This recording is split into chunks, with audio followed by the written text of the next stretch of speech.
Did you know that? With this VPN, you can protect yourself from all hackers trying to get into your personal data. Wait, what?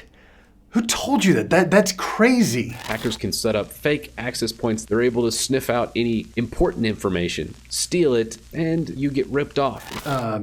That's not entirely true. What I was going to say was that Without a VPN, your internet browsing data can be tracked by your ISP, cellular provider, ad companies, and hackers. all right, would you just stop? This is getting ridiculous. I use ExpressVPN because it keeps my information anonymous. NordVPN. ExpressVPN.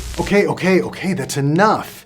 You need to understand this. There are good reasons to use a virtual private network or a VPN, and I'll share what those are in a moment, but judging by all of the content you'll read or watch online, you'd be forgiven for thinking that this piece of software is the ultimate solution to every hacking and security problem we have in the world today. Welcome to All Things Secured. My name's Josh, and my goal here is to clearly explain three ideas. First, the security you already have without a VPN, the legitimate reasons to use a VPN, and finally, the things that a VPN cannot do. Because let's face it, there's a lot of confusing information about virtual private networks. And if you watch through the end of this video, not only will you have a better understanding of what a VPN can do for you, I'll also share with you the number one threat to your security and privacy that no VPN can protect you from.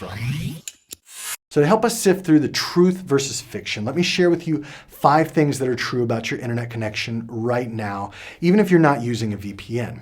1, your ISP or internet service provider can broadly see which websites you access. So while it may not know exactly which YouTube video you're watching right now, they can know that you accessed YouTube.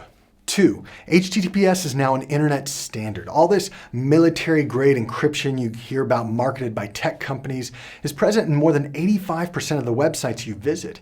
If you see the padlock on your web browser, your internet traffic is already being encrypted. 3, despite this encryption, our browsing activity is being tracked by more companies than you might realize, using tools like cookies, the Facebook Pixel, cookies, the Chrome browser, and, well, cookies. 4, your device is assigned an IP address wherever you get online. This IP address provides information about your geographic location, which is how online streaming services can restrict content in specific countries or locations. 5, our security and privacy is a product of trust. Sure, we can encrypt our data in transit, but what about your login information that gets stored on Target servers? Or our credit information that's with Experian?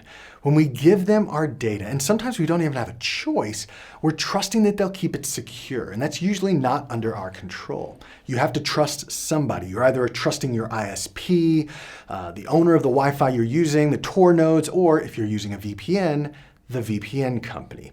It's virtually impossible to be 100% private. So how does a VPN help in any of these situations? Well, let's lay the groundwork here by discussing what a VPN does well. What are the legitimate reasons you might want to use a virtual private network? Well, the most common use of a VPN around the world is to combat censorship. I used to live in China where the government blocks everything from Facebook, Twitter, Gmail, Wikipedia, the New York Times, and dare I say, even YouTube. A VPN is the perfect tool to bypass this kind of state censorship to access the free internet. Along those same lines, a VPN is a good tool for location spoofing, which basically allows you to hide your location and make the internet think you're located somewhere else. The most common use case here is streaming blackout content from major networks or geo-restricted content on platforms like Netflix, Disney+, Hulu, Pandora, and others. For example, I'm here in Thailand where Disney hasn't yet launched for some odd reason. By connecting to a VPN server in the United States and paying for my Disney subscription fee, I can access this geo-restricted content as if I were in the US. Ironically, the last legitimate reason to use a VPN is actually what it was initially developed for encrypting data. As I said earlier, internet security has already become more than acceptable, and when you're accessing something like your bank via HTTPS, which all of them do now, a VPN doesn't make that connection stronger, it just acts as a safety net. The only exception worth mentioning here is that a VPN does encrypt your DNS requests. Remember when I told you that your internet service provider can see what websites you're accessing even if they don't know what you're doing on those websites? Well, a VPN will hide that information so that your ISP, your university, or whatever network you're on doesn't know anything about your connection. So really, All that talk about a VPN protecting you from hackers and offering military-grade encryption, I mean, it's a half-truth. I think there is value in having that backup security for those who are at a higher risk of attack, but for most people, it's just redundant security. And before I forget, let me be clear about what a VPN does not do. And you may hear what I'm about to say and think it was completely unnecessary, but trust me, these are questions that I get every single day in my email inbox.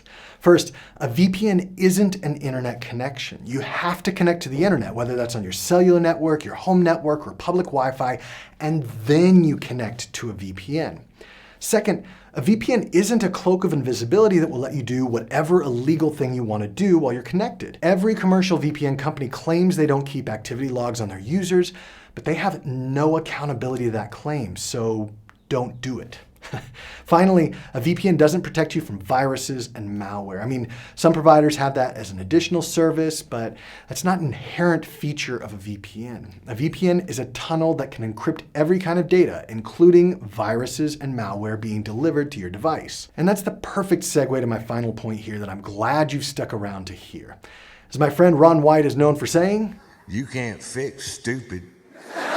Biggest single threat to your online security and privacy is not hackers, it's not malware, it's not viruses or tracking software, it's you. If you're not aware of the common scams today, if you're not skeptical of every email you receive and every link in every email, I can guarantee that no VPN and no antivirus software is going to be of much help to you. Before you succumb to the fear marketing that might lead you to purchase this kind of software, know this: you can avoid more than 80% of the problems people face with their online security and privacy by just using common sense.